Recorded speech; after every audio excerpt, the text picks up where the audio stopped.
안녕하세요, 북스몰 카페 여러분. 자, 오늘은 저번 시간에 이어가지고, 칠산 남북공동선언 부분을 해보겠습니다. 자, 칠산 남북공동선언은 예전에 한번 기출문제 나왔던 거고요. 수능에서도 많이 나오는 부분이기 때문에 나올 가능성이 있어요. 그래서 한번 내용을 보겠습니다.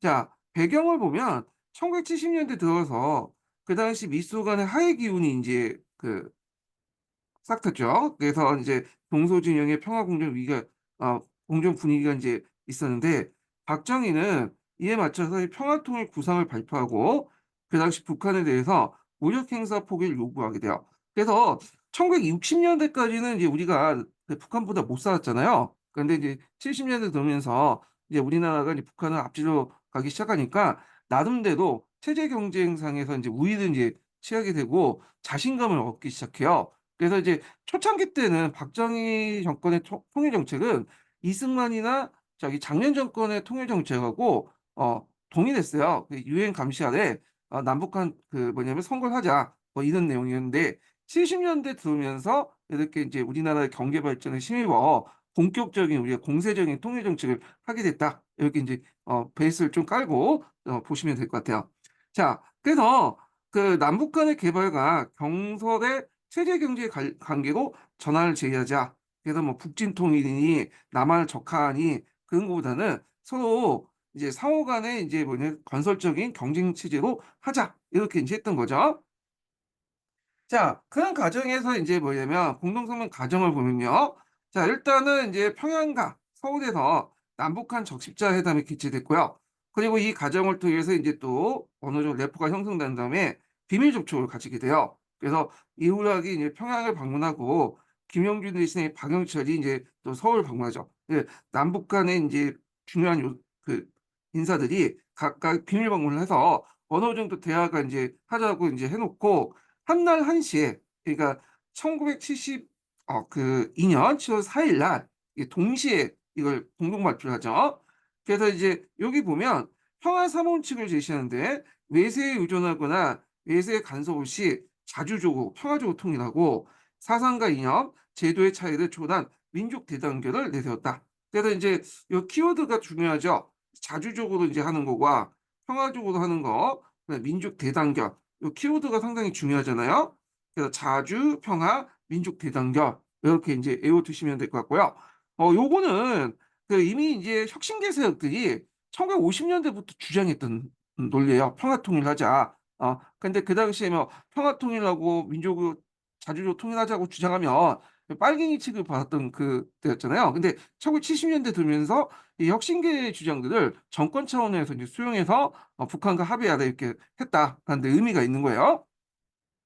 그래서 이때 이제 그 칠산 남북공동선언을 이제 효율적으로 진행하기 위해서 설치한 기구가 있어요. 이게 남북조절위원회야. 이것도 외워두셔야겠죠. 그래서 이제 통일 문제 협의를 위한 공식 대화기구로서 설치했고요. 근데 이제 이게 끝까지 갔으면 되는데 안 됐죠. 도중에 이제 무산되고 그랬는데 자, 이 결과가 예전에 시험 문제 나왔어요. 그래서 이 칠산 남북공동선언을 원래 순수해야 되는데 전혀 순수하지 못했죠. 이걸 이제 남북한 지도자들이 그때 독재자들이었잖아요. 이걸 이제 정치적으로 이용했다. 이게 예전에 한번 시험 문제 나왔어요. 그래서 이제 나중에 얘기했지만 남한 같은 경우에는 이 통일 문제를 이제 빌미해서 유신 독재 체제를 강화시켜 나갔고요. 그다음에 북한은 사회주의 헌법을 반포했어요. 예. 그러니까 북한 같은 경우 초창기 때는 사회주의 헌법을 하는 게 아니라 뭐 자본주의와 사회주의가 공존하는 그런 식의 헌법을 만드는데 이때부터 본격적으로 사회주의 헌법을 공포했고요. 이거는 약간 중국과 비슷하죠. 이건 나중에 좀 얘기하고요. 그리고 국가 주석지를 설치하죠. 그래서 이제 김일성이 국가 주석이 딱 앉게 되죠. 그러면서 김일성의 독재 권력을 강화시켰다. 그래서 이게 시험 문제 나왔으니까 꼭 기억을 해두시고요. 예, 남한의 유신 독재 체제 강화, 북한의 사회주의 헌법 반포와 국가 주석지 설치 이런 것들 좀 기억을 해두시면 될 것 같습니다. 자, 그러면 이제 유신체제 형성 관련된 내용을 볼게요.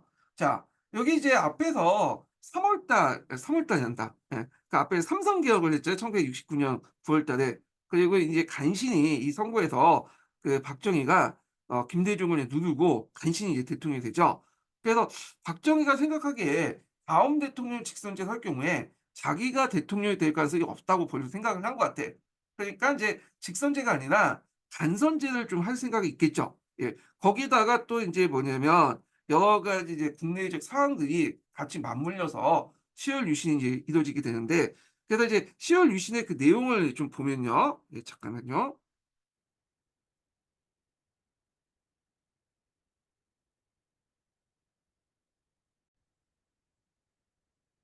그래서 이 10월 유신의 배경을 이제 한번 구체적으로 볼게요. 여기 있는 내용 기본 강의 교재를 좀 더 심화해서 좀 보면요.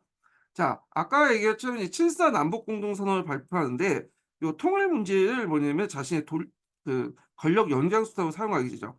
통일을 효율적으로 집행하기 위해서는 강력한 대통령제가 인제 필요하다. 그리고 그때 또 국내적으로 상당히 여러 가지 이제 박정희 정권을 위협하는 그 사건들이 이제 터져 나가죠. 그중에 하나가 인제 전태일 분신 사건이 또 일어나고, 그리고 이제 대한항공 빌딩 논송 사건이 있었고, 이 강주 대단지 사건 등이 있었어요. 그래서 경제 개발 계획 추진에 대한 각종 문제가 이제 빈번했는데, 여기에서 이제 전태일 분신 사건은 여러분도 다 아시니까 인제 이거 한번 읽어 보시는데, 요 강주 대단지 사건이 뭐냐 하면, 자, 강주 대단지라는 건 뭐냐면 요때 강주는 오늘날 인제 성남이에요, 성남. 음. 원래 강주가 이제 예전에 성남까지 다 포함돼 있었죠. 그 오늘날 강남 지역까지 다 강주 지역 있잖아요. 그래서 그 당시에 이제 빈민촌들 달동네가 많으니까 그 당시 박정희 정권은 이 달동네를 밀어버리고 거기 있는 사람들을 강주 지역에 일종의 인제 대단지를 만들어 가지고 거기에 살도록 했어. 근데 막상 거기 가 보니까 집도 없지, 교통 시설도 불편하지, 그다음에 상하수도 인프라 시설도 전혀 없지. 그러다 보니까 그거에 대해서 인제 불만이 누적됐던 거기 있는 사람들이 폭발해서 일어난 거야. 그것이 인제 강주 대단지 사건이죠. 그래서 인제 대규모 폭동 사건이 일어났다는 거, 예, 이렇게 보시면 되고, 요 강주가 지금 그 당시 인제 강주 대단지에 있던 그 지역이 오늘날 성남 지역이죠. 성남 중에 구시가지 있잖아요. 예. 그 지역이 인제 거기 부근이에요. 예. 자, 그다음에 이제 아까 얘기한 것처럼 대통령 선거, 삼선 개헌을 통해서 대통령 선거에서 야당의 김대중 후보를 간신히 이겼어요. 예. 그것도 이제 박정희 대통령이 강권을 이제 동원해 갖고 이긴 선거기 때문에, 만약 그러지 않을 경우에는 김대중 후보가 이길 수도 있는 상황이었죠. 그러니까 인제 '안 되겠다. 이거 잘못하면 내년에는 다음 선거에는 자기가 대통령 되기 힘들겠다.' 이렇게 인제 생각을 한 거고, 그다음에 인제 여기 보면 미소 체제의 약화, 디탕트 분위기가 있었죠. 또 이걸 통해서 이제 예전에 미소 냉전 체제가 강화될 때 남한이나 북한의 그 독재자들이 그걸 잘 이용했는데, 이런 명분들이 없었잖아. 거기다가 인제 미국과 일본이 중국과 관계 개선을 하고, 그다음에 주한미군이 철수됐어요. 물론 이제 요때 주한미군 철수 다 된 건 아니고 한 한 개 사단 정도 이렇게 철수를 했거든요. 그러니까 나름대로 이제 안보 공백 위기가 인제 생기겠죠. 그래서 이 당시에 이제 그 대내적 위기 상황에 처해 있는 박정희 정권은 뭐라고 인식했냐면 '이거 국난이다. 이 국난 위기를 극복하기 위해서는 강력한 이제 지도력이 필요하고, 그러다 보니까 대통령 권한을 강화하자는 이런 논리가 나오게 돼요.' 예. 자, 그래서 인제 그 당시 인제 그 절차 가져가 보면요. 자, 초헌법적인 국가 기득권을 인제 하고, 이거 초헌법적이라는 건 뭐냐면 헌법에 명시되어 있지 않는 거를 대통령령으로 공포를 한 거야. 그리고 국회 해산하고 정치 활동을 금지시키죠. 그리고 비상 계엄을 인제 선포해요. 그러니까 지금 말하면 대통령이 헌법 체제를 무시해 버리고 친위 쿠데타를 일으켰다, 이렇게 보시면 되겠죠. 그리고 나서 인제 비상 국무회의를 인제 해 가지고 거기에서 그 법을 만들어 헌법을 제정하죠. 그러니까 우리가 상식적 헌법이라는 것은 국회에서 만들어야 되잖아요. 근데 국회에서 만들지 않고 비상 국무회의에서 이제 만들어 버린 거야. 그리고 나서 이걸 이제 국민 투표로 확정을 시켜 버렸죠. 예. 그래서 국민 투표를 보면 절대적인 지지를 받고 인제 확정을 했는데, 자, 하여튼 그리고 나서 인제 공포된 것이 유신헌법이에요, 유신헌법. 그래서 유신헌법 그 내용인데, 예전에 한번 유신헌법 관련된 내용이 시험 문제 나왔죠. 요게. 그래서 인제 나온 것이 또 뭐냐면 대통령을 뭘로 뽑느냐. 요 간선제죠, 간선제. 요거 관련돼서 요번에 기출문제 나왔고요. 그다음에 예전에 인제 학도국당하고 관련돼서 나온 것들이 뭐냐면, 그때 이제 학도국당이 딱 부활되잖아요. 그때 인제 부활될 때가 유신 체제였거든요. 자, 유신 체제가 이제 그때 어떤 식으로 대통령을 뽑았냐. 간선제인데 통일주체 국민회의에서 인제 뽑았다. 그래서 무기명 투표를 했는데, 이 통일주체 국민회의는 총 몇 명이 있냐 여기 보시면 알겠지만 3,000명 이내예요. 예.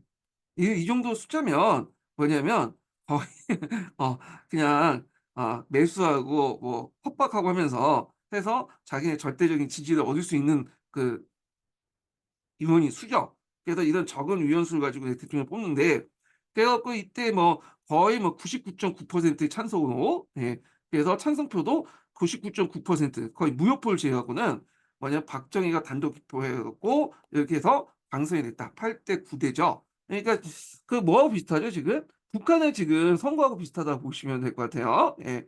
그래서 요 통일주체 국민회의에서 이제 뽑힌 대통령이 3 명이 있거든요. 그 누가 게시판에서 물어보셨더라고요. 뭐 다 알고 계시겠지만 박정희가 있고요. 박정희가 죽은 후에 인제 최규하가 대통령이 되죠. 예. 그다음에 전두환 대통령이 인제 있죠. 전두환도 이제 잠깐 거기 통일주체 국민회의를 했다가 유신헌법을 개정해 갖고 대통령 선거인단을 통해서 인제 뭐냐면 대통령이 된 사람이죠. 예. 이렇게 인제 해 갖고 3 명의 대통령이 인제 통일주체 국민회의에서 선출됐다. 이렇게 보시면 될 것 같아요. 예.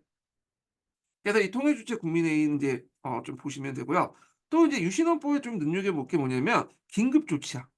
그래서 긴급조치는 이제 어떻게 발령됐냐면 천재지변 또는 중대한 재정 경제상 위기에 처하거나 그다음에 인제 국가의 안전보장 또는 공공의 안전질서가 필요할 때 이렇게 있잖아요. 근데 여기 보시면 이제 뭐 안전진서 이게 상당히 좀 예민하죠. 그러니까 실제로 인제 뭐 우리가 생각하는 객관적으로 볼 때 위기 때 긴급 조치를 발표했던 건 아니라 자기 반대파들을 이제 뭐냐면 탄압할 때 이 긴급 조치를 많이 인제 발동하죠. 그래서 박정희 대통령 때 긴급 조치가 1 호에서 9 호까지 있었어요. 이 긴급 조치라는 것은 초헌법적인 뭐랄까요. 헌법에는 명시돼 있지만 뭐냐면 헌법 위에 있는 거야. 이게 무슨 말이냐면 자 우리나라 인제 법률 체계에 보면 제일 위에 있는 게 헌법이고 그다음에 이게 법이 있고 그다음에 법령이 있죠. 예. 그리고 인제 그 밑에 뭐 조례, 규칙 그런 것들은 이제 법 체계가 있잖아요. 제일 상위법이 헌법인데 이 긴급 조치라는 것이 대통령령이거든요. 그러니까 법 밑에 있는 법령이에요. 근데 이 법령이 헌법보다 위에 있는 거야. 그래서 헌법을 권한을 정지시켜 버리는 거죠. 그래서 상당히 뭐냐면 좀 약간 파격적인 거다 이렇게 보시면 되고요. 그래서 긴급 조치가 1 호에서 9 호까지 이제 박정희 정권 때 했다는 걸 좀 기억을 해 두시면 될 것 같아요. 그리고 입법권까지 제한하는 그 내용도 있는데 여기 보면 대통령이 국회를 해산할 수 있어. 음. 이게 참 특이하죠. 그래서 이제 대통령이 이제 국회를 해산할 수 있는 그것이 세계에 보면 프랑스가 있어요. 프랑스도 이제 요번에 대통령이 이제 국회를 해산을 한다고 하잖아요. 그래서 선거 다시 뽑는다고 이렇게 인제 했는데 자 마크롱 대통령이 그렇게 인제 한다고 하는데 그래서 이런 것들은 좀 어디에서 나쁜 것만 배워 가지고 받아들였는데 거기에 국회 해산권도 있고 국회의원의 3분의 1을 선출할 수 있는 권한이 있어. 추천을 할 수 있는 권한이 있다. 이렇게 보시면 돼요. 그래서 3분의 1을 추천을 해 갖고 국민대표회의에 올리면 국민대표회의 승인하는데 어차피 국민대표회의는 이제 박정희의 신여기 때문에 그 당시에 의미는 없죠. 그래서 박정희가 3분의 1의 국회의원을 선출할 수 있는 권한을 갖고 있다. 이렇게 보는데 그래서 이제 이 선출된 인원들이 이제 유정이라는 정치 단체를 만들어요. 그래서 이제 유정회가 일종의 그 당시 여당 역할을 하죠. 그래서 여당은 또 공화당이 있었죠. 그래서 유정의 공화당이 각각의 3분의 1의 국회의원을 이제 장악하면 거의 이제 3분의 2를 이제 뭐냐면 가지게 되잖아요. 그러니까 아무리 야당이 힘을 키워봤자 3분의 1을 넘어가지 못해.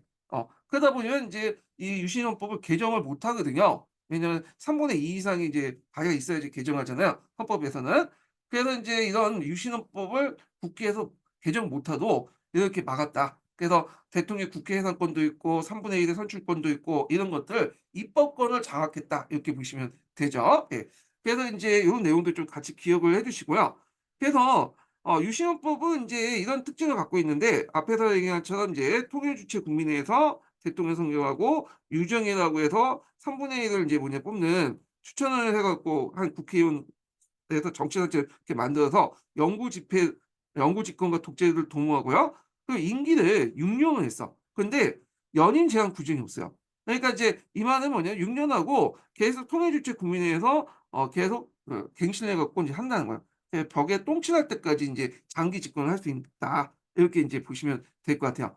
그다음에 입법권도 제한할 뿐만 아니라 사법권도 제한을 했죠. 그래서 원래 사법권은 인제 그 행정권에 독립을 해야 되는데 그 당시 주요 고관 그 뭐냐면 재판관들 있죠. 이런 대법원 재판관들이나 이런 사람들을 다 이제 인사권을 누가 갖고 있냐면 대통령이 갖고 있어. 그래서 이런 걸 통해서 인제 뭐냐면 이런 입법권이나 사법권까지도 행정권 밑으로 귀속을 시켰다. 그래서 그때 이제 내세웠던 것이 뭐냐면 한국적 민주주의죠. 예. 그래서 국난 위기에 있고 우리는 인제 뭐냐면 북한하고 대치하고 있기 때문에 우리가 통일을 인제 효율적으로 하기 위해서는 강력한 리더십이 필요하다. 자 이런 등등 해 가지고 결국에는 인제 이런 독재 체제를 합리화시켰다. 이렇게 인제 보시면 될 것 같아요. 예. 자 그러면 계속 넘어가겠습니다. 그래서 인제 그 유신헌법 관련된 내용들 좀 기억을 해 두시고 유신헌법에서는 대통령 임기가 6 년이지만 연임 제한이 없어 가지고 장기 집권의 토대를 마련했고 그다음에 통일주체 국민회에서 인원을 뽑고 1/3 정도의 추천하는 사람들을 뽑아서 따로 유정이라는 인제 그 단체를 만들었고요. 그리고 인제 긴급 조치라는 것도 있고 사법권도 제한을 해 갖고 주요 판사들의 인제 뭐냐면 인사권을 다 장악을 했다. 이렇게 이제 보시면 되겠죠. 자 그 밑에 이제 긴급 조치가 있는데요. 긴급 조치는 총 9 번을 넣었죠. 예. 그래서 인제 이게 내용을 좀 보면 긴급 조치 1 호는 유신헌법에는 비판이나 개헌 논의 일체 금지하고요. 그다음 4 호인데 이 4 호는 이 뭐와 관련된 내용이냐면 전국 민주청년 연합 총동맹이 있어요. 이걸 이제 줄여서 민청학년이라고 불렸거든요. 그래서 이때 이제 민천학년이 이제 그 뭐냐면 20대 그 대학생들 중심으로 만든 상당히 큰 대규모 반정부 기관이었어요. 그래서 이걸 탄압하기 위해서 이제 했던 것이 긴급조치 4 호고요. 그다음에 긴급조치의 백미가 뭐냐면 긴급조치 9 호야. 이 9 호는 유신헌법에 대한 논란마저도 포괄적으로 금지시키는 거야. 그래서 이제 유신헌법을 개정을 하자라는 그것을 제가 으쌰으쌰 시위를 하잖아요. 이걸 방송을 보도하는 것 자체도 그러니까 이 객관적 팩트를 보도하는 것 자체도 금지시켰어. 그래서 아예 유신헌법의 논의 자체를 뭐냐면 막아 버린 거죠, 바타부타한 논의를. 그래서 인제 유신 긴급조치 구호가 인제 여기 내용이 있는데 집회, 시 또는 신문, 방송, 통신 등 공중 전파 스타일이나 문서, 독서 은잔, 음반인데 예 음반 등의 프로모를 통해서 대한민국 헌법을 부정, 반대, 왜곡, 비방하거나 그 개정을 또는 폐지, 주장, 청원, 선동, 선전하는 행위. 그래서 아예 그 객관적 팩트도 인제 제시하는 것도 아예 못하겠다. 이렇게 보시면 돼요. 비난뿐만 아니라.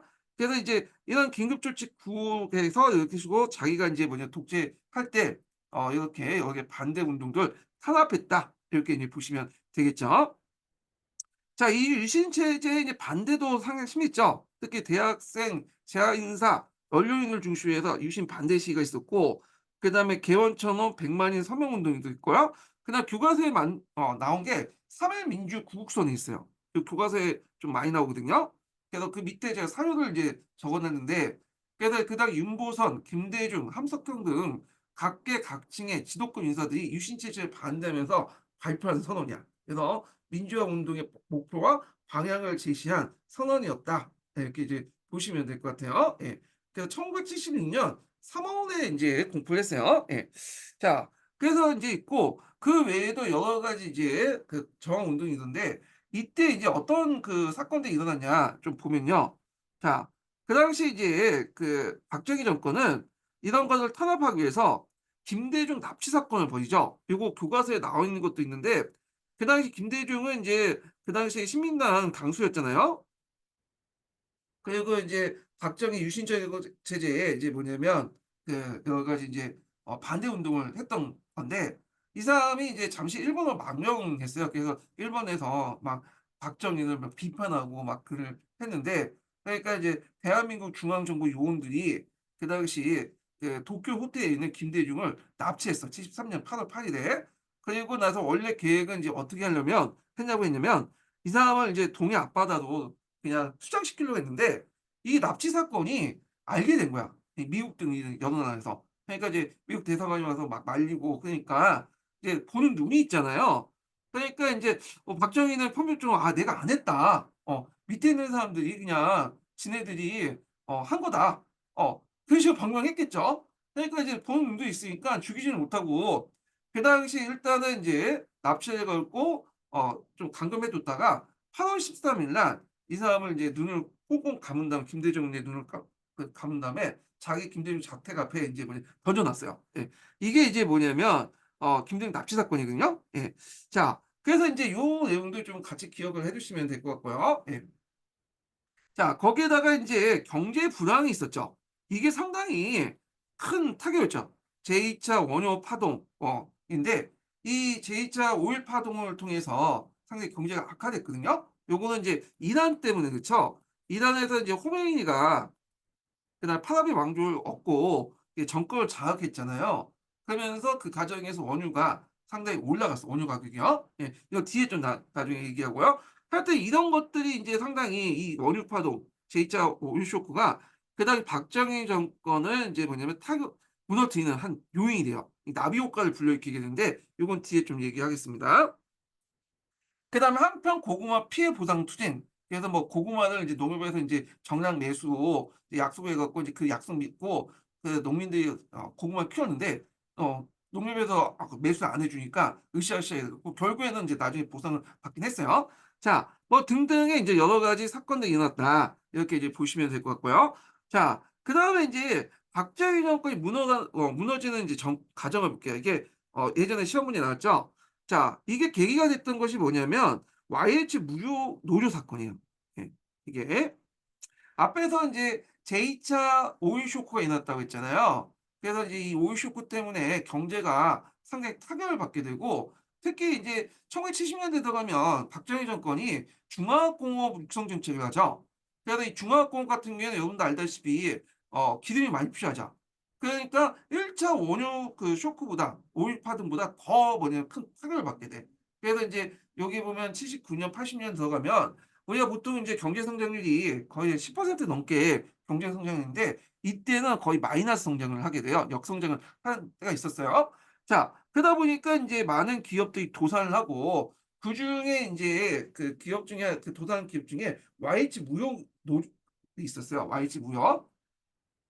이게 인제 어떤 회사냐면 섬유나 뭐 가발을 만들었던 회사로 이제 알아 있거든요. 근데 이게 상당히 대기업이었어요, 그 당시에는.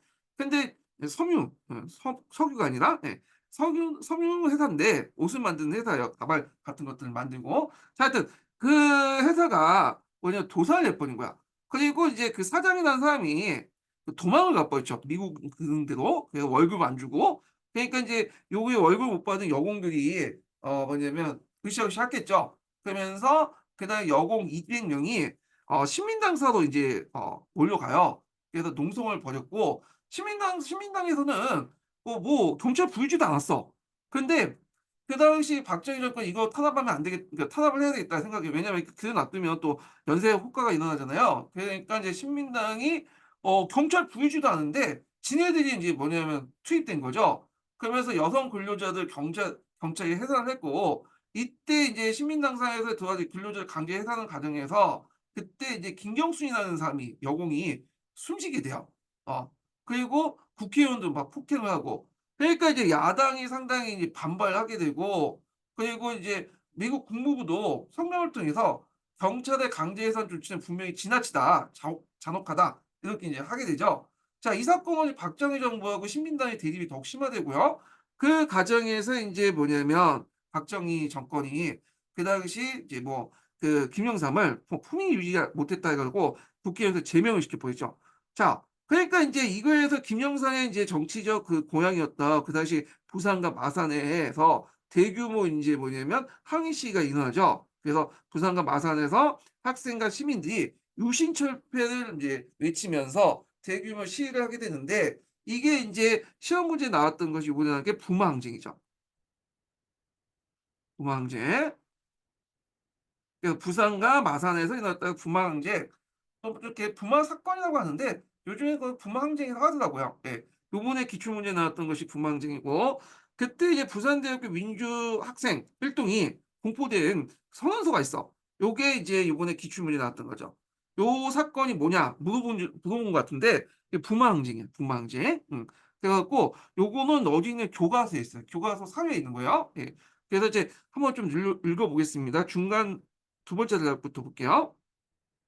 자, 모든 경제적 모순과 실정을 근로자의 불순으로 뒤집어 씌우고 협박이나 공포, 폭력으로 짓누어놨음을 YH 사건, 아까 이제 YH 무용 노조 사건 관련된 거죠. 그때 여공 한 명이 죽었다고 했죠.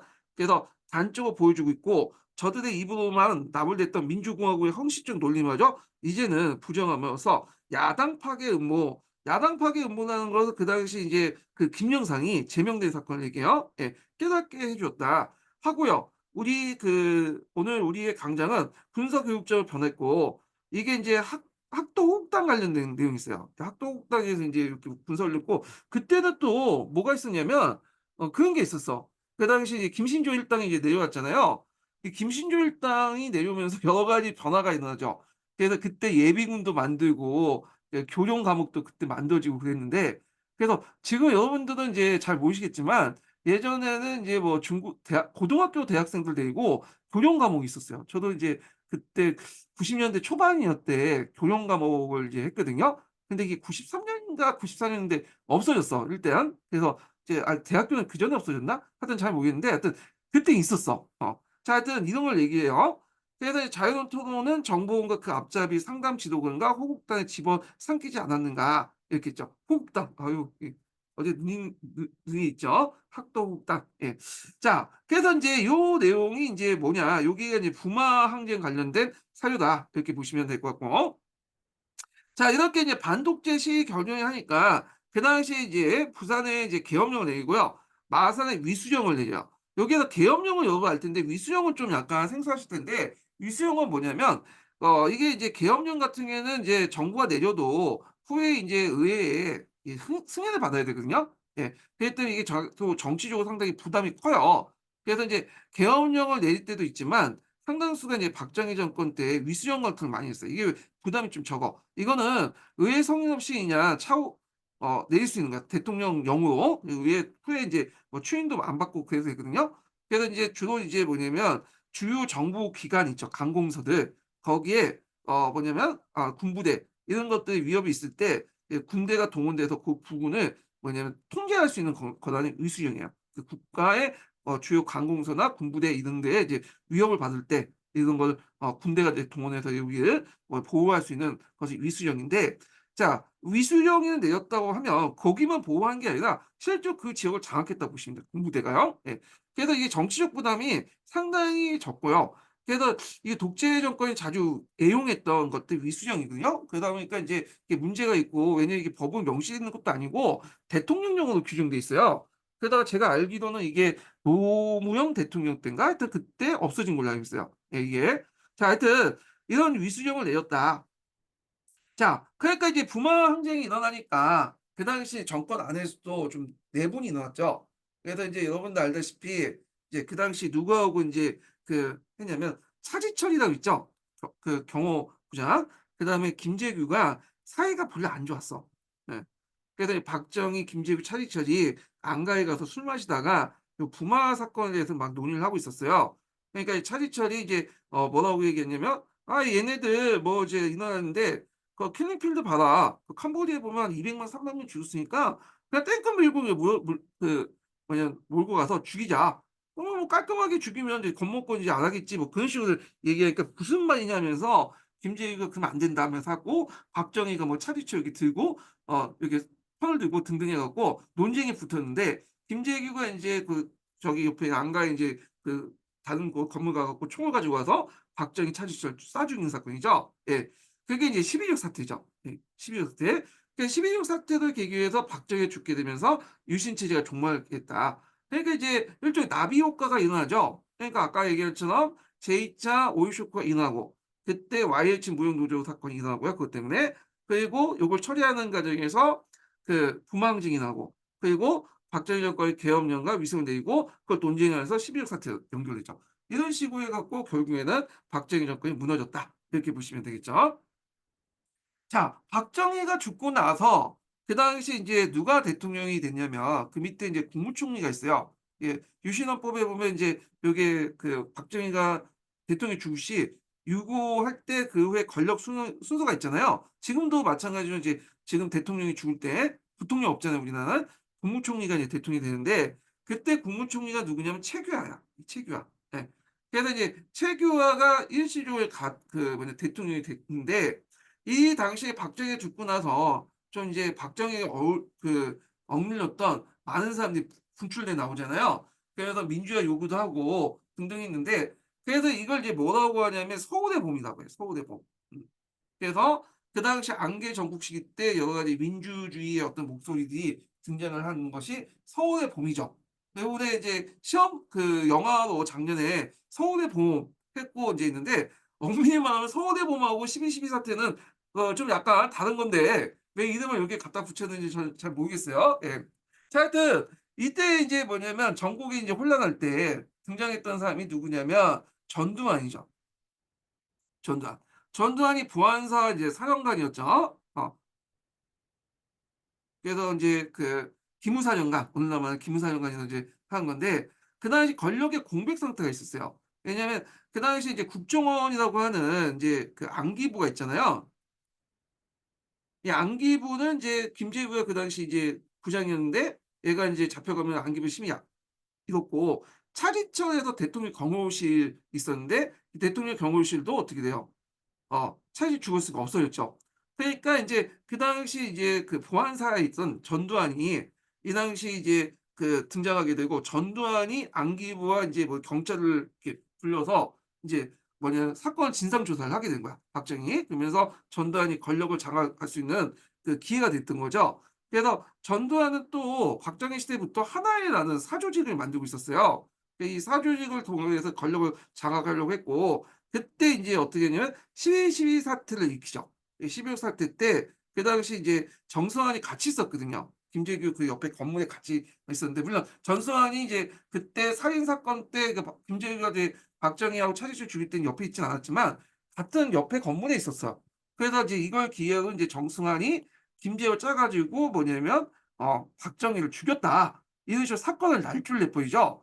그리고 정승환을 이제 대통령의 이제 승인 없이 미리 체포해 놓고 나중에 인제 최규하 대통령이 위협해 갖고 승인을 받고 정승환을 인제 이등병 강등시키고 체포를 한 사건이 일어나요. 이게 12.12 사태야. 그 과정에서 인제 전두환은 하나의 병력들을 인제 동원을 하죠. 이 신공 세력들을. 그래 갖고 결국에 육군본부나 국방부를 인제 접수를 해 갖고 완전히 나라를 통째로 먹게 되죠. 네. 그래서 인제 있는데 이 12.12 사태는 상당히 조용히 일어났어요, 쿠데타가. 그래서 그다음 날 대통령이 이제 그러니까 이 쿠데타가 일어나는 줄 일반 시민들이 몰랐거든요. 그런데 나중에 보니까 이제 조금씩 인제 전두환이 인제 권력 행치군에 부각이 되고 막 등장하게 된 거야. 그래서 사람들이 눈치챈 거죠. 그때 당시에는 몰랐는데 그래 갖고 이제 대규모 이제 시위를 하게 되죠. 그래서 학생과 시민들이 서울역과 시청 앞에 대규모 시위를 하고 전두환 퇴지, 유신헌법 폐지, 뭐 비상계엄 폐지 등등을 되게 시위했는데 이때 이제 신군부가 5월 17 일에 있었던 그 계엄령을 5월 17일 날 전국의 계엄령을 인제 확대하고 일제 정치 활동을 금지시켜. 그리고 김대중 등 정치 주요 인사들을 구속했다. 그래 갖고 인제 탄압을 하게 되죠. 예, 이런 과정 좀 기억을 해 두시면 되고요. 그래서 이 서울의 봄은 이게 좀 약간 표현이 좀 그런데 그 당시 인제 12.6부터 해 가지고 기간이 여기 1980년 5월 17 일까지 계엄령 선포 이전 확대까지 요 기간을 이행해요. 그래서 인제 이때 안개 전국에 있었고 그 당시 꼼꼼한 어떻게 앞날이 불안하죠. 그렇지만 나름대로 이제 권력 공백기에 이렇게 민주화 운동 요구들이 일어났던 그걸 서울의 봄이라고 하죠. 이게 뭘 빗대서 얘기냐면 체코의 그 당시 프라하 봄 있잖아요. 프라하의 봄을 빗대서 이제 서울의 봄 요렇게 인제 했다. 이렇게 보시면 되고 그 과정에서 인제 이 안에 12.12 사태가 일어났다. 1979년 10월 12일 날. 그러니까 12.12 사태 이후에 전두환을 중심으로 이제 하나의 신군부가 권력을 장악하고 있었지만 그 당시 시민들은 이 12.12 사태가 일어난 줄 잘 몰랐어요. 후에 알게 된 거야 이거는요. 예. 자, 하여튼 이렇게 인제 있다. 그래서 인제 그 당시에 인제 김대중이 잡혀가고 막 그러니까 그 당시 김대중의 정치 고향이 어디예요? 5.18 광주죠. 그래서 5.18 광주 민주화 운동이 일어나죠. 그래서 비상계엄 확대에 반대하는 광주 지역의 대학생 시위도 이제 촉발하게 되고 이때 계엄군의 이제 무자비한 진압으로 광주 시민들이 학살해서 진압 때문에 이제 이후에 반발 광주 시민이 학살하고 그다음에 개헌군들이 또 이제 진입해서 또 무력을 진압하고 그까지 5.18 민주화 운동이 났다는 거. 자, 근데 이제 여기까지 예전에는 좀 얘기를 했는데 요번에 시험 문제 보니까 6월 민주항쟁 관련된 내용에서 이제 사실상 호우 조치가 나왔어요. 그래서 예전에 박정희 때까지만 해도 이제 딱 끝나면 되는데 전두환까지 나온 것 같아 보니까. 그래서 이때 이제 시험 범위가 이제 마지노선이 지금 전두환 정도는 될 것 같아서 전두환까지 좀 얘기하고 이제 끝낼게요. 자, 그래서 인제 그 당시에 인제 정권을 장악한 전두환은 국가보위비상대책위원회를 초헌법적인 기구를 만들죠. 그래서 이제 작간이 군정을 실시하고 그러면서 사회 통제를 강화하는 데 정치인도 활동을 통제하고 그래서 김영삼, 김대중 같은 사람들 있죠. 김영삼 가택연금을 시키고 김대중을 잡아 갖고 인제 뭐 내란죄 등등해 가지고 사형선고를 내리지만 나중에 인제 미국하고 이제 딜을 해 갖고 김대중을 잠깐 미국에 이제 망명하고 이제 미국 정부가 이제 전두환을 정권을 승인하는 그런 절차를 걷게 되죠. 그 공직자 숙청, 언론 통폐합을 하게 돼요. 그래서 각 도에 신문사를 딱 한 개만 딱 둬. 그리고 이제 그 당시 뭐 그 방송사도 3 개였는데 KBS, MBC 뭐 뭐야 TBC인가? 그래서 이제 동아방송이 있었죠. 근데 TBC는 이제 KBS2로 이제 이렇게 들어와서 이제 합병을 시켜 갖고 이제 했다. 언론 통폐합을 했던 게 이유가 또 그거죠. 왜 언론이 너무 많으면 통제가 안 되잖아. 그러니까 이제 통제를 편하기 위해서 이제 언론 통폐합을 했던 거고 그다음 비판적 기자를 해직하고 그다음에 여러분 알다시피 인제 삼천 교육대 같은 것들을 운영했다. 그래서 인제 5공화국이 출범했는데 그 당시 최규하 대통령이 좀 물려터렸죠. 그래서 결국 신군부 압력 때문에 인제 뭐냐 물러나고 이 최규하 대통령은 그전에 그 통일주체 국민회의에서 대통령이 됐었어요. 그래서 정식으로. 그래서 사퇴를 하고 그 당시 전두환은 유신헌법 아래 통일주체 국민회의 대의원에서 선거를 얻어서 대통령을 선출하죠. 그래서 이 통일주체 국민회의는 그 박정희, 최규하, 전두환 이렇게 3 명의 대통령을 이제 여기에서 선출했다. 이렇게 보시면 되는데 근데 이제 요 유신헌법 체제가 마음에 안 드는지 전두환이 새로운 헌법을 만들어요. 여기서 이제 5공화국이 등장을 하죠. 그래서 유신헌법 일부를 수정해서 똑같은 간선제지만 요번에 기출문제는 이거죠. 대통령 선출은 이제 어디에서 하냐면 통일주체 국민회의에서 하는 게 아니라 그 대통령 선거인단, 그러니까 미국처럼 대통령 선거인단을 통해서 한다. 그 임기 침해 단임인데 이거 우리가 좀 약간 눈여볼 게 단임이죠. 그냥 이때 그냥 유신헌법처럼 그냥 뭐냐면 임기를 정하지 않고 했으면 되는데 단임은 목을 박아 놨거든요. 예. 그래서 이제 요거에 대해서 여러 가지 의문이 있는데 아마 이 전두환은 이제 대외적인 이미지를 생각해서 자기를 독재자로 좀 비추기를 시도했나 봐. 그래서 요 단임이라는 걸 집어넣은 것 같아. 자기 혼자만 하겠다. 10년만 딱 하고 하겠다. 이제 전두환 입장할 때 이제 7년 하고 그다음에 이제 사람에게 넘겨줘서 자기가 인제 일종의 뭐냐면 상황 정치를 하려고 그렇게 생각을 했는데 전두환 다음에 대통령이 됐던 것이 인제 여러분 알다시피 그 친구였던 노태우 있죠. 근데 노태우가 전두환 뜻대로 움직이지 않죠, 나중에. 자, 하여튼 전두환이 대통령 당선이 됐다.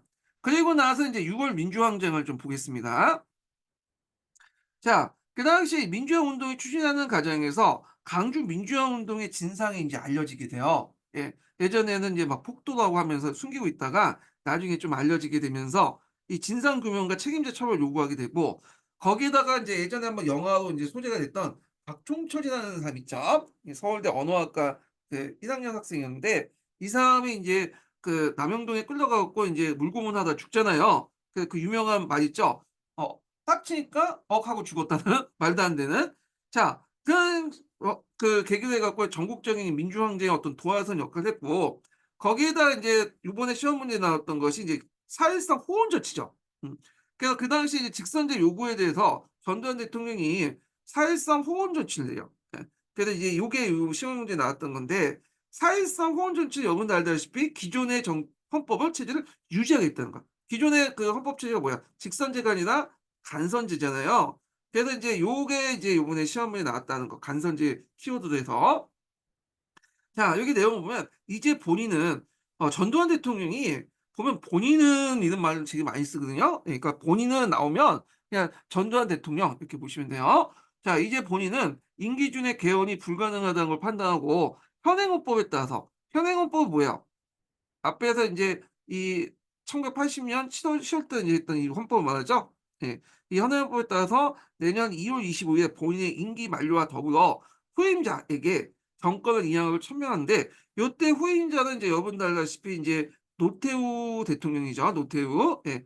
그래서 이와 함께 본인은 그 당시 인제 그 평화적인 정부 인양과 서울올림픽 이게 상당히 중요했어. 예. 그 당시 이제 81 년도에 이 서울 올림픽이 인제 서울에서 인제 올림픽 개최하는 걸 이제 결정했는데 자 이게 이제 전두환 정권에 상당히 큰 치적으로 내세웠던 거고 혹자는 인제 6월 민주항쟁이 일어날 때 광주 민주항쟁 운동처럼 이렇게 진압을 못했던 이유가 뭐냐면 이 서울 올림픽 때문이다라는 것도 있어요. 왜냐하면 강주 같은 경우에는 지금이야 뭐 100만 넘는 대도시지만 그 당시엔 조그만 이제 중소도시였는데 거기는 뭐 진압을 해도 약간 인제 그 당시 뭐 인터넷도 없고 뭐 그러다 보니까 예 실시할 수 있는데 서울에서 막 전국적으로 일어난 이제 이런 봉기들을 강주 민주화 운동처럼 이 탱크 몰고 와 가지고 공수부대 투입해 갖고 진압을 해 버리면 이게 이제 서울 올림픽을 개최할 그 나라에서 상당히 이미지가 안 좋잖아요. 그럼 잘못하면 서울 올림픽 개최가 취소될 수 있겠죠. 그래서 서울 올림픽 때문에 6.1 민주항쟁을 뭐냐 진압을 안 했다라는 그런 설이 있어요. 뭐 중요한 건 아닌데 자 하여튼 이 서울 올림픽이란 양대 국가의 대사를 성공적으로 치르기 위해서 국론을 분열시키고 국력을 낭비를 소모적인 개헌론에는 지향할 걸 선호합니다. 이렇게 사실상 호언 조치를 하게 되고 그리고 나서 인제 뭐냐면 그 당시 민주당 정당대회를 인제 열게 돼요. 전국적인. 그 정당대회를 열 때 그러고 나서 그날 자기 친구였던 노무현을 노무현입니다. 노태우죠. 예. 노태우를 이제 민정당 차기 지도 그 대통령 선거 후보로 지명하죠. 이 말은 곧 노태우가 대통령이 된다는 소리예요. 자 그래서 이걸 계기로 해 가지고 결국에는 민주헌법 쟁취운동 본부가 이제 만들어지고 그 유명한 호언철폐 독재타도 외치면서 전 국민이 참여하게 돼. 이게 이제 여러분도 알다시피 이제 6월 민주항쟁이라고 하죠. 그때 6월 민주항쟁이 내걸었던 이제 뭐냐면 구호가 호언철폐, 독재타종. 예. 이렇게 좀 기억을 해 두시고 그리고 이제 이 과정에서 연세대상이었던 이한열이 체류탄을 맞고 이제 사망을 하잖아요. 그러면서 6월 민주항쟁이 전국적으로 확산이 됐다. 이렇게 이제 보시면 되죠. 자 그러니까 인제 이거에 대해서 인제 그 전국적인 이제 항쟁에 막 그 불닥친 인제 그 전두환 정권은 더 이상 인제 뭐냐 기존의 헌법체를 유지하기 힘든 거야. 거기다가 이제 미국 대사가 와서 "틀어 줘라." 그러니까 압력을 주니까 그래서 어쩔 수 6.29 선언을 하는데 6.29 선언은 인제 누가 했냐면 노태우가 했어요. 이것도 해고력에 따라서 인제 말이 많아. 뭐 노태우가 직접 했다. 노태우 해고는 자기가 직접 했다. 그 전두환이 말렸는데 불구하고 이렇게 했고 전두환 해고력에서는 내가 인제 이걸 그 시대적 흐름을 인제 어쩔 수 없다는 걸 인정하고 노태우를 시켜서 했다. 뭐 이렇게 했는데 그건 중요한 게 아니죠. 이거는 확실히 이제 노태우하고 전두환이 한 건 아니라 뭐냐면 그 당시 국민들의 이제 어떤 그 저항에 떠밀려서 어쩔 수 없이 한 거야. 이건요. 이게 팩트죠. 자 일단 이제 6.25 선언을 통해서 민주화 요구를 수용하죠. 그래서 대통령 직선제 개헌을 하겠다고 인제 했고 그리고 이 직선제 개헌을 바탕으로 6.25 선언을 바탕으로 해서 만든 것이 5년 단임의 대통령 직선제 헌법이에요. 요 헌법 체제가 지금까지 계속 진행이 되고요. 그래서 이때부터는 육공화국이라고 하죠. 보통 우리가 인제 육공은 인제 노태우 정권은 인제 어 알고 있는데 지금도 육공화국이에요. 예. 그 육공화국이 기존에 이제 1987 년에 만들어진 그 헌법 체제를 계속 유지하고 있다. 이렇게 보시면 될 것 같아요. 그래서 인제 이걸 국민투표 확정시켰다. 그래서 이렇게 있고요. 그 밑에 6.29 선언 관련된 내용 있죠. 한번 읽어 보시고요. 예. 자 그래서 인제 지금까지 여러 번의 개헌이 있었는데 요 개헌을 한번 좀 정리를 해 봤어요. 그래서 인제 여기 뒤에 보시면 이제 대통령 그 대한민국 그 헌법 내용 개정 정리 관련된 내용 있죠. 자 일단 이승만 정권 때 그 나왔던 것이 1차 개헌하고 2차 개헌 있죠. 예. 1차 개헌은 인제 원래 간선제였는데 이걸 직선제로 했죠. 발제 개헌이라고 하죠. 그다음에 2차 개헌은 대통령 직선제인데 중인 제한을 철폐시켰죠. 발췌기원에다가 거기에 이제 뭐냐면 단서 조항을 둔 거야. 여기 뭐랄까 부조항을 둬서 부록을 둬 갖고 인제 이렇게 했던 거고 예. 그래서 이걸 4.4.5.1 개헌이라고 하고요. 그다음에 인제 박정희 정권 때 이제 뭐냐면 허정 가도 정권 때 3차 개헌이 있고 4차 개헌인데 요 3차 개헌이 중요하죠. 위원 내각제 관련된 개헌이고요. 그다음에 인제 박정희 정권 때 3번의 개헌이 있었어요. 5 차, 6 차, 7 차. 그래서 5차 개헌은 인제 뭐 대통령 직선제 이제 군정 끝나고 인제 했던 거고, 그 6차 개헌 같은 경우에는 삼선 허용 관련된 개헌이고요. 그리고 우리가 알고 있는 유신헌법은 이 실차 개헌 관련된 내용이에요. 그리고 대통령이 인제 또 한번 전당이 바뀌면서 8차 개헌이 이뤄지고, 그 앞에서 얘기한 이제 7년 단임의 대통령 간선제는 그 8차 개헌과 관련된 내용이다. 그리고 인제 6월 민주항쟁을 거쳐서 결국에는 9차 개헌을 하게 되죠. 87년 10월 달에 5년 단임의 대통령이 직선제인데, 요때 1987 년에 만든 헌법 체제가 지금까지 계속 내려오고 있다. 이렇게 인제 정리를 해 주시면 될 것 같아요. 자, 그다음에 인제 요렇게 했고, 경제에서 관련된 현대 경제에서 관련된 내용을 이제 좀 보겠습니다. 요거 하기 전에 첫 번째 인증번호 알려드릴게요. 첫 번째 인증번호는 67 번입니다. 예. 첫 번째 인증번호 67 번이에요. 자, 요게 이제 몇 장밖에 안 남았는데요. 요거 하기 끝나고 나서 북한사 좀 정리를 좀 해 줄게요. 예. 북한사도 약간 나올 것 같긴 하는데 중요한 부분만 이제 좀 보고 하겠습니다. 하여튼 경제 볼게요. 자, 미군정의 경제 관련된 내용을 보겠습니다. 자, 미군정 경제 관련된 내용은 예전에 한번 시험 문제 나왔어요. 그래서 전반적으로 한번 문제 나왔고, 또 신항공사 관련돼 갖고 한번 또 언급됐었죠. 요거 이제 보면, 자, 강복 직후의 이제 경제 혼란을 보겠습니다. 자, 일제 강점기의 한국 경제는 일단 여러분도 알다시피 민족 자본이 미형성했고, 경제가 일본 경제에 예속돼 있었죠. 만주와 연결됐었어. 일종의 그 당시에 일본 본토하고 그다음에 우리나라, 그다음에 이제 만주가 하나로 이제 M 블록에 묶어 가지고 이렇게 이제 분업화된 과정이었고요. 우리나라 같은 경우에는 남쪽 지역 같은 경우에는 이제 주로 농사, 경공업 위주였고, 북쪽 지역 같은 경우에는 이제 주로 이제 중화학공업을 바탕으로 했잖아요. 그래서 공업 시설들이 대개 보면 북한에 밀집돼 있었어요. 발전소라든지 공장이라든지 그런 것들. 그래서 나중에 이제 강복하고 나서 북한이 우리보다 더 잘 살았던 이유가 뭐냐면, 얘네들이 뭐 김정일이 김일성이 통치를 잘해서 그런 게 아니라 이미 기반 시설이 상당 북한 지역에 몰려 있기 때문에 그런 거예요. 뭐 하여튼 근데 이제 일본인들이 철수 공장 가동이 어려워졌어. 왜냐하면 일본인들이 이제 핵심 기술을 알고 있었는데, 우리나라 노동자들은 그 밑에 인제 일본인 그 감독관들, 기술관의 어떤 기술자의 지시를 받아 갖고 인제 그 단순 조립만 하고 있었거든요. 그래서 그때 당시에 어떤 문제점이 있었냐면, 하도 기술자가 없다 보니까 자전거 있죠. 자전거에서 제일 중요한 게 바퀴 만드는 기술이에요. 실을 만드는 기술인데 그 바퀴는 못 만드는 거야. 왜냐하면 한국인 노동자들은 일본 기술자들의 지시로 해 갖고 그냥 바퀴를 만들고 있었거든, 단순 조립하고. 근데 이 바퀴를 못 만든 거야. 왜? 이 그 일본 기술자들이 다 일본 갔잖아. 그러니까 이제 이게 상당히 어려웠던 거죠. 거기에다가 이제 남한 같은 게 더 어려웠죠. 일단은 이제 그 당시 전쟁이 끝난 후에 해외 각지에 있었던 많은 이제 동포들이 또 들어오잖아요. 주로 인제 서울 중심으로 몰려 살기 때문에 인구가 급증했고, 거기에다 이제 북한 같은 경우에 인제 뭐냐면 자본가들 지주를 탄압하고 종교인들 탄압했는데, 이들을 인제 뭐냐면 다 어디로 했냐면 그 당시 남한으로 이제 보냈어요 그냥. 어차피 놔둬봤자 이제 여러 가지 사회 분란만 일으키니까. 자, 거기에다 남한 경제는 북한과 달리 농업하고 경공업 중심이었고요. 그러고 이제 핵심 시설 같은 경우에는 뭐 지하 자원은 다 북한에 있었죠. 발전소 같은 경우에는 인제 뭐냐면 북한에 있었어요. 나중에 어떻게 됐냐면 북한에서 처음에 발전소가 북한에 있다 보니까 인제 처음에 전기를 좀 공급을 해 줬어. 근데 뭐 관독 선거한다니까 북한에서 그냥 어떻게 끊어 버렸죠, 이 나쁜 놈들을 하여튼.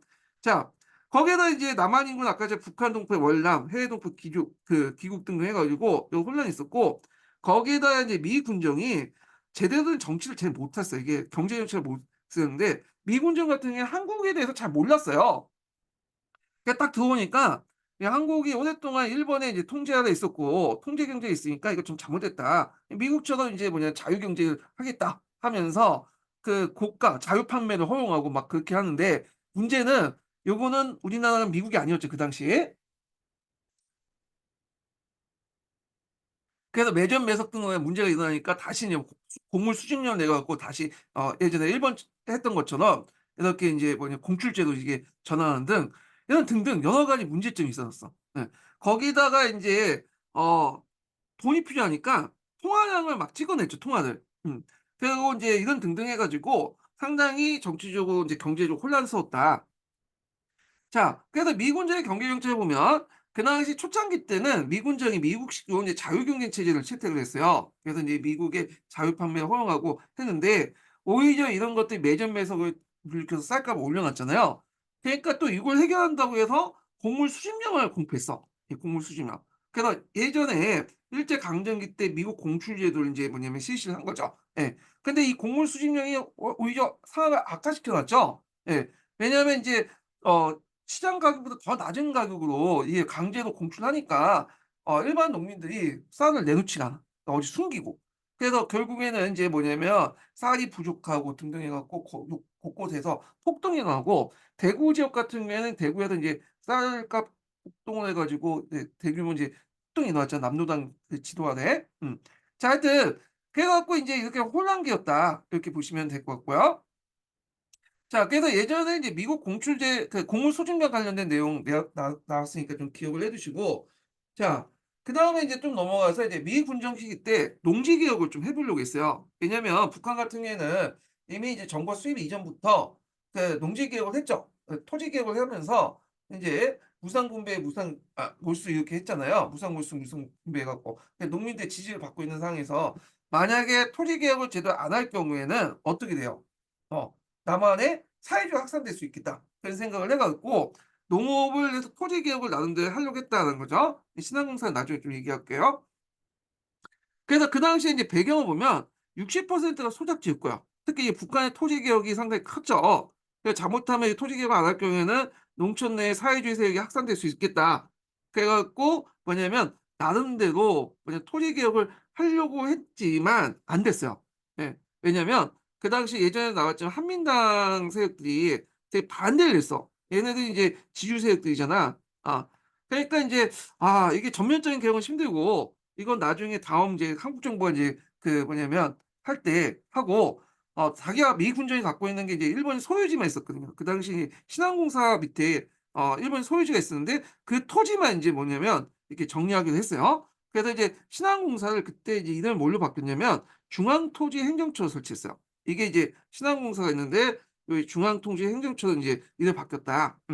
그래 갖고 인제 이때 기속농지도 있죠. 이 기속농지는 뭐냐면 기속재산 중에 뭐냐면 이제 기속재산부터 이렇게 볼게요. 이 적산이라고 하는데 그 예전에 한번 시험 문제 나왔죠. 그러니까 이제 일본인들이 그 일본 갈 때 동산 그러니까 인제 뭐 여러 가지 기금속 그런 거는 가져갈 수 있지만 부동산 같은 경우에는 가져갈 수 없잖아요. 부동산은 뭐 기업이라든지 토지라든지 뭐 임야라든지 등등등 있는데 야 이런 것들 가지고 갈 수 없으니까 이제 남겨뒀거든요. 이걸 이제 기속재산이라 이 적산이라고 이제 하죠.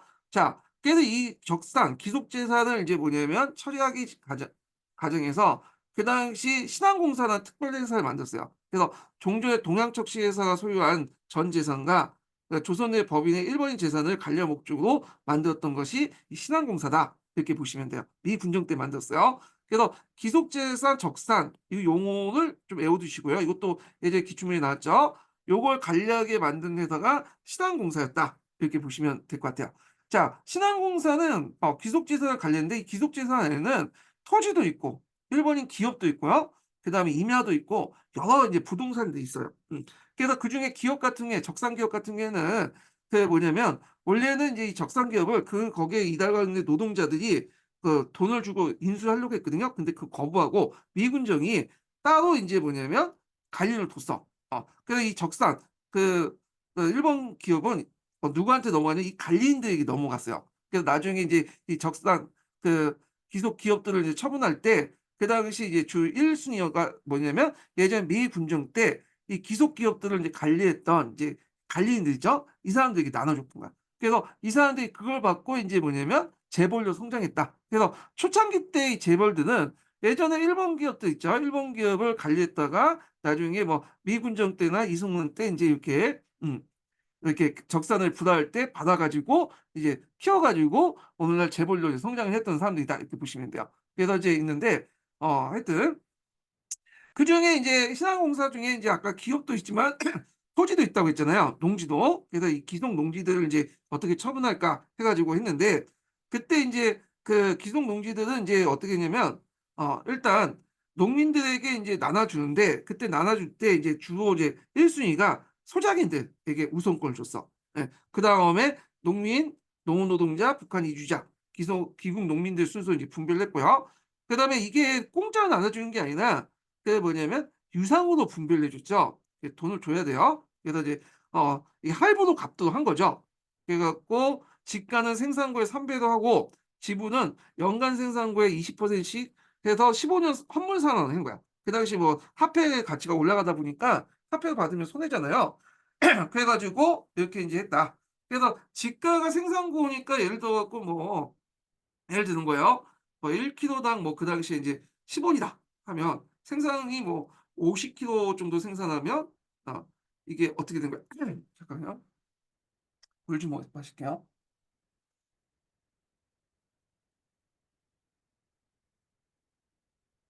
그냥 5천 원 정도 되겠네요. 하여튼 그 5천 원을 그 당시 인제 어떻게 그 정하고 지가를 정하고 이 지분은 그 뭐냐면 연간 생산의 20% 씩 15 년간 헌물 생산한 거야. 그래서 그 생산고 중에 20% 떼서 15년 안에 갚도록 한 거야. 요렇게 3 배를 하여튼 뭐 복잡한 걸 잘 모르겠는데 이런 식으로 인제 했다. 그리고 이제 요렇게 생산을 이제 지불받은 이제 토지를 또 소장이 이제 다른 데 갖다 팔 수 있잖아요. 그러면 의미가 없죠. 그래서 일종의 전매 그 파는 기간을 제한시켰어. 지금 우리가 저 아파트 사고 나서 그 곧바로 팔지 못한 전매 제한을 하잖아. 요거하고 비슷하다고 보시면 돼요. 그래서 분배된 농지와 매매, 임대차, 저당권 설치는 일정 기간 동안 금지시켜 놨다. 이렇게 보시면 돼요. 근데 이거 주의할 것은 이 기속 농지는 전 토지를 대상으로 한 게 아니라 신한공사가 갖고 있는 일본인 예전의 소유의 토지를 얘기한 거예요. 예. 그래서 요때 이 기속농지 같은 경우에는 그 과정에서 뭐 100% 처분은 하지 않았고요. 제가 알기로는 70-80%만 처분했고 나머지 20-30% 기속농지나 이런 것들은 나중에 이제 이승만 정부 때 이제 처분을 했어요, 이때는요. 예. 그다음에 인제 또 소작로가 많다는 건의가 있어 가지고 이 소작로를 예전에는 60-70% 까지 받고 하니까 문제가 있다 해 가지고 소작로를 총 수량의 3분의 1을 넘지 못하도록 이렇게 했죠. 예. 그래서 초과 소작 계약 시는 불법으로 간주했다. 그리고 지주가 일방적으로 소작 계약을 파기를 금지시켰다 했죠. 그래서 이제 이런 그 미군주의 농지 개혁은 전면적으로 하지 못하고 한민당의 반대 때문에 결국에는 자기가 소유하고 있는 신한공사를 이제 그 중앙토지행정처죠. 거기 소유하고 있는 기속농지만 이제 대상으로 인제 일부 했고 그리고 또 소작료를 좀 낮춰주는 방식으로만 했다. 그렇기 때문에 되게 소극적인 개혁이었고요. 그리고 인제 소작료 추가 인하와 급납제를 요구하는 농민들 간의 갈등이 확산했다. 왜냐면 이 아까 지금 말한 이제 화물 산안이잖아. 근데 그 당시에 인플레이션이 심했기 때문에 그런 걸 요구했는데 농민들 입장에서 화물 산업보다 급납제, 도로 납방이 낫겠죠. 도로 납부하면 돈값이 떨어지니까 농민들 입장에는 되게 좋은 거잖아요. 그래서 인제 결국에는 인제 갈등이 확산됐고 이런 토지 개혁은 언제 마무리됐냐면 이승만 정권 때 이 농지 개혁 때 이제 완전히 마무리됐다. 이렇게 보시면 되겠죠. 예. 자 그다음에 이제 넘어가서 이승만의 인제 정권 때 경제 정책을 좀 보겠습니다. 자 이승만 그 시기 때 이제 경제 정책은 크게 이 농지 개혁이 되게 많이 나와요. 이 농지 개혁 여기 있고 그다음에 인제 또 나온 게 뒤에 나오는 그 삼백산업 있죠. 예 삼백산업. 그래서 이 농지교육하고 삼백사업을 중심으로 좀 봐 주시는 것도 좋을 것 같아 여기. 자 그럼 농지개혁을 좀 보겠습니다. 농지개혁은 1949 년에 실시됐던 거죠.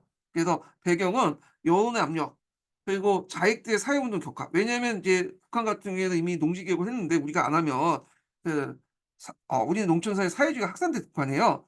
거기에 이제 그 북한의 농지개혁에 따른 농민의 불만 증대 그게 더 있고 이 농지개혁은 또 법으로 명시돼 있어. 헌법에 재헌헌법에 보면 반민특위하고 농지개혁을 하라고 이제 명시돼 있잖아요. 결국에는 이제 농지개혁을 이제 하게 됐다. 그래서 그 농지개혁법을 만들어 가지고 이제 실시를 하게 되죠.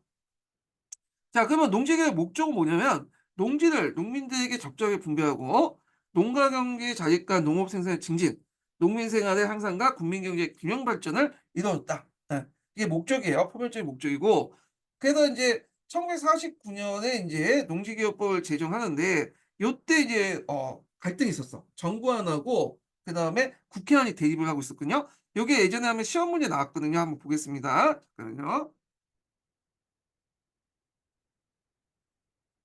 자, 농지법을 만들 때 개혁법을 만들 때 어떤 논쟁이 있었냐 보면요. 자, 여기 보면 인제 요건 여기 이거 자세한 내용 그 밑에 있으니까 인제 좀 보고 그때 인제 어떻게 되냐면 자, 정부안 같은 경우에는 그 당시 그 보상액하고 상한액 그러니까 유상몰수 유상분배를 이제 전제로 해서 보상액하고 상한액을 동일하게 하고자 했어요. 그래서 이제 보상액이 이제 1.5 배, 농민 상한은 1.5 배 요렇게 있는데 의회안은 아니죠. 의회안은 뭐냐면 여기에 이제 적혀 있는 것처럼 여기 밑에다 적어 놨나? 여기다 적어 놨네요. 예. 여기 보면 얘네들이 인제 보면 어 보상액은 1.5 배로 하고요. 농민상은 1.25 배로 하는 거야. 그러면 여기에서 인제 차액은 0.25배 정도가 차이가 나잖아요. 이거는 뭐냐면 정부 재정으로 이렇게 해 가지고 "하자." 이런 식으로 인제 결론이 난 거죠. 근데 정부의 반대에도 불구하고 정부 재정에서 일부 부담하는 형식으로 해서 처음에는 토지개혁법을 통과시켰는데 정부에서 돈이 없다고 배째를 고 나온 거야. 그러니까 이게 한 1년 정도가 시행이 안 된 거야. 1949 년에 통과시켜도 이게 뭐냐면 시행이 안 되니까 결국에는 다시 인제 개정을 해 갖고 정부 안대로 평균 생산량과 농민 생산량이 각각 1.5 배에서 정부 재정 부담 없이 뭐냐면 실시를 한 거죠. 예. 그래 갖고 인제 했는데 막 인제 실시하려고 하니까 또 뭐냐면 6.25 전쟁이 터진 거예요. 그러니까 6.25 전쟁 때 하니까 전쟁 기간 또 안 하다가 어느 정도 전쟁이 잠잠한 1951년 말에 가서 실시를 한 거야. 근데 이미 인제 이때는 대지주들이 뭐냐면 자기 토지 다 처분해 버렸죠. 그러니까 실시로 농지 대상이 개혁을 대상했던 것이 별로 없었다. 이게 예전에 한번 시험 문제 나왔던 거죠. 자, 하여튼 그 내용을 보면 3 정도 이상의 소위 말하는 대주주의 농지를 대상하고요. 그러니까 중소지주는 제외하고 대지주의 농지만 한 거예요. 그리고 국가에서 유상 몰수 그다음에 유상 분배 공짜로 나눠준 게 아니라 어 돈을 주고 몰수를 해서 소장국에 돈을 받고 분배를 하는 거죠. 그 과정에서 정부 재정 부담 없이 그냥 1.25 배, 1.5배 이런 식으로 맞춰 놓은 거죠. 그러면 예전에 어떤 시험문이 나왔냐면 예전에 북한의 토지 개혁하고 인제 비교해서 나왔어요. 북한의 토지 개혁은 우리는 유상 몰수, 유상 분배를 했잖아요. 북한 같은 경우에는 무상 몰수, 무상 분배예요.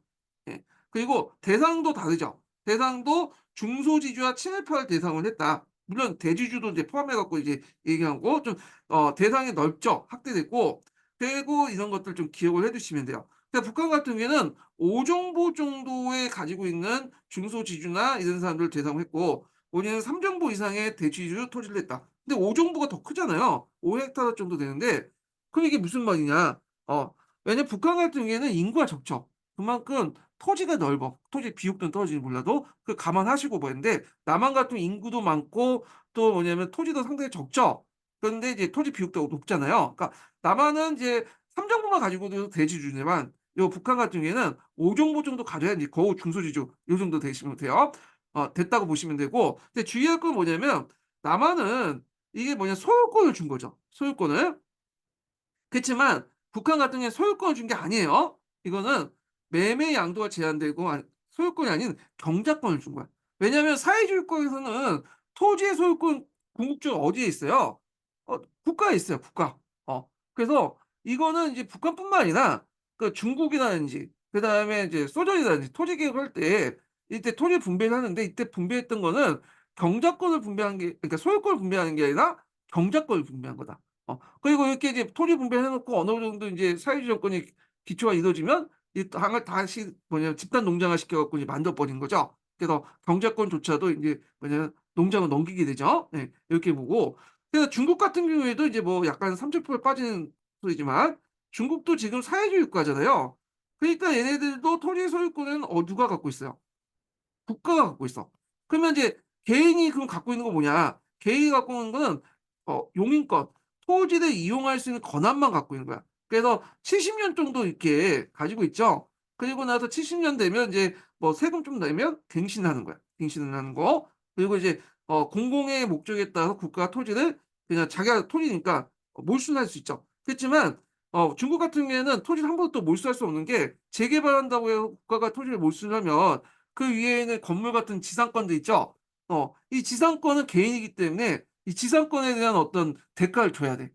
그렇기 때문에 이제 여기에서 알박기가 또 시전되는 건데, 자 하여튼 중국도 인제 뭐냐면 이런 식으로 운영한다는 거죠. 하여튼 토지의 소유권은 사회주권에서는 궁극적으로는 누구한테 있다? 국가한테 있고, 개인은 용인권, 경작권만 이용할 수 있는 거예요. 예. 자, 그래서 인제 요렇게 해서 한번 좀 봤고요. 그다음 한계를 보겠습니다. 자, 이 한계는 부정적인 견해예요. 일단 이제 예전에 한번 시험 문제 나왔던 거 여기인데, 일단 3헥타르 이상, 그러니까 3정부 이상의 지주 토지를 소작인의 강매 형성이 있다. 왜냐면 얘네들이 인제 뭐 북한처럼 한달 하나씩 갑자기 이뤄진 게 아니라 오랜 기간 동안 미 군정부 때였고 이승만 초창기 때까지 뭐 토지 개혁을 한이 많이 하면서 인제 하니까 얘들도 바보가 아니잖아. 그러니까 언젠가 갖다 팔아야 할 토지를 싸게 몰수당을 하는 거, 그 몰수당하는 것보다는 시가보다 좀 싼, 그 매수가보다 좀 높게 파는 게 낫겠죠. 그래서 소작인들 강매 형성해 갖고 이미 토지 개혁하기 전에 이미 많은 토지들이 소작인들에게 넘어갔다. 토지가 이제 처분됐다는 거죠. 예. 그리고 논밭인 땅을 토지 개혁의 대상이 아닌 가수원으로 전환한다든지 실효성이 거둘 수 없었고, 농지 개혁 기간 동안 전쟁이 발발했어요. 그래서 이게 점점 지연됐죠. 그래 갖고 원래 1950년에 1949년에 법이 통과돼서 했는데, 그 당시 이제 농 그 정부가 마음에 안 든다고 해서 실시하지 않다가 정부 개정안대로 1950년에 통과되니까 앞에서 이제 6.25 전쟁이 나니까 중단돼가 51년 말에 이제 고지전이 일어날 때 있죠. 이게 이제 전선이 형성되고 이제 정치될 때 그 과정에서 인제 하는데, 이미 8.3은 다 팔았다, 이렇게 보시면 될 것 같고. 자, 그 지주계층의 사전 강매에 따른 경제 부담과 자 유산 분배에 따른 빈농대 공란으로 자기 소유 농지를 그냥 박멸을 했고요. 놔두고 이제 도망친 거야. 왜냐면 가지고 있으면 돈을 내야 되잖아. 근데 돈이 없잖아. 그래서 분홍도 이를 경배해서 새로운 신흥 지주계층과 소유자가 부활되고요. 그다음에 근대적 농민적 토지 소유는 농민적 분화와 자본가치 차증력 형성 등 농업 자본주의에 가져오지 않았다. 이게 무슨 말이냐면 미국처럼 한 명이 방대한 이제 농장 같은 걸 만들어서 그냥 이렇게 농사를 짓는 그 기업형 경영 같은 것들이 분홍들이 등장하지 않았다는 거죠. 다 영세 농약. 이거 예전에 한번 시험 냈는데, 그래서 영세 소농이라는 문제점이 계속 해결되지 못했다, 이렇게 했는데, 지금 농촌에 이게 문제가 되나? 왜냐면 지금 농촌은 이제 그 젊은 사람이 없잖아요. 20-30 대는 없고, 나이 많아봤자 60 대, 나이 젊어봤자 60 대고 거의 인제 70-80대 고령의 할아버지 할머니도 있기 때문에 실제 이제 물어보니까 농사를 구분대 안 짓는다고 하더라고요. 되게 보면 그 농업에서 그 땅을 이제 대신 경작을 해 주고, 그 일부를 인제 할아버지 할머니한테 드린다고 하더라고요. 그래서 요즘 많이 바뀌었어. 일단 하여튼 그렇게 있고, 그러면 인제 뭐 맨날 부정적인 얘기냐, 긍정적인 효과도 있어요. 예. 의의를 보면요. 일단 이제 사회 지배계층을 지주라는 것들이 상당히 사라지고, 물론 이제 여러 가지 한계가 있지만 이제 상당수 농민들이 자신의 땅을 가지고 직접 농사를 했다. 이제 자산력을 창출했죠. 이게 상당히 의미가 있는 게 뭐냐면 필리핀을 볼 수가 있어요, 필리핀. 필리핀 같은 경우에는 이제 스페인 그 식민 통치부터 해서 미국의 식민 통치 기간 동안 이 지주들이 대규모 농장들을 이제 가지고 있었거든요, 필리핀 지주들이. 근데 이제 강복 그 독립한 후에 이 토지 개혁을 했어야 되는데 토지 개혁을 제대로 안 했어요. 그러다 보니까 이 대지주들이 규모가 더 커 이제 자본 분을 이제 독점하게 되고, 이들이 인제 산업이라든지 이런 것 그 방송을 다 장악을 해요. 그러다 보니까 이 지주 계층들이 경제도 장악하고, 지금 정치를 장악한 사람은 다 지주 출신의 그 사람들이죠. 정치도 장악하고. 그러니까 그들만의 어떤 이익을 만들고 사회적, 정치적, 경제부를 독식을 하다 보니까 필리핀 같은 경우에는 되게 잘 사는 사람은 되게 잘 살아. 그 재벌들 있죠. 족벌들은 되게 잘 사는데 그 밑에 있는 이제 일반 농민들의 평민들은 상당히 못 살죠. 아주 부의 양극화가 되게 심한 사회였다. 근데 우리나라는 상대적으로 볼 때 이미 이제 토지 개혁에서 물론 여러 가지 미흡함이 있지만 이 지주 계층들이 인제 사라졌고, 이 지주들은 인제 그 당시 돈을 직접 받지 못했어요. 예, 정부에서 돈을 이제 없었고, 그래서 이제 뭘 이제 줬냐면 이게 지가증권을 줬거든요, 지주들한테. 우리가 언젠가 인제 돈을 이제 갚겠다는 약속이죠. 예. 근데 지주는 당장 지금 돈이 필요하잖아. 그래서 이 지가증권을 채권 시장에 갖다 팔았어요. 근데 여러분도 알다시피 이 집가 정권이 갑자기 인제 채권 시장에 공급되다 보니까 채권의 가격이 어떻게 떨어질 수밖에 없죠. 그러니까 지주들은 자기가 받아야 할 돈보다 훨씬 낮은 가격으로 돈을 받게 된 거죠. 예. 그 손해를 본 거야. 그러면 이 집가증권을 샀던 사람이 어떤 사람들이냐 하면 그 당시 인제 산업 자본가들, 그러니까 일종의 재벌들, 돈 많은 그 사람들이 그걸 사 들이고 이걸 이제 산업 시설에 투자를 하게 된 거죠.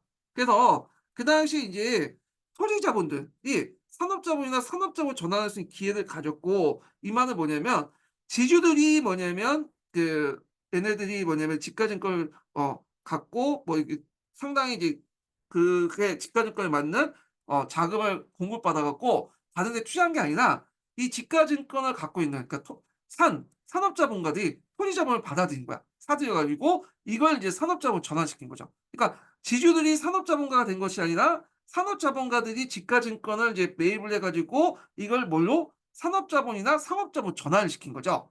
그러니까 지주들이 이제 산업자본가로 전환되지 못했다. 다만 그것을 이제 받아 산 산업자본가들이 이걸 상업자본에서 산업자본으로 전환을 했다. 그래서 나름대로 의미가 있다라는 거죠. 왜냐하면 지주계층들이 여기 자기가 이제 그거 가지고 이렇게 산업이나 상업을 장악하고 했으면 필리핀 꼴로 날 수 있는 거야.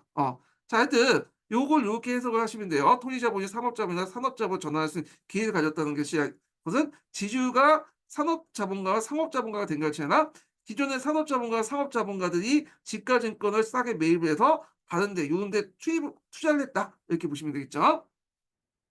자, 그래서 인제 이렇게 있고, 그다음에 토지 소유를 둘러싸고 발생했던 소작인과 지주 사이의 소작쟁을 불식하고요. 사회경제적 안정을 기회했고, 남업소득이나 농지 소유를 형평에 원리에 재분배 기여했다. 이렇게 보시면 될 것 같아요. 예.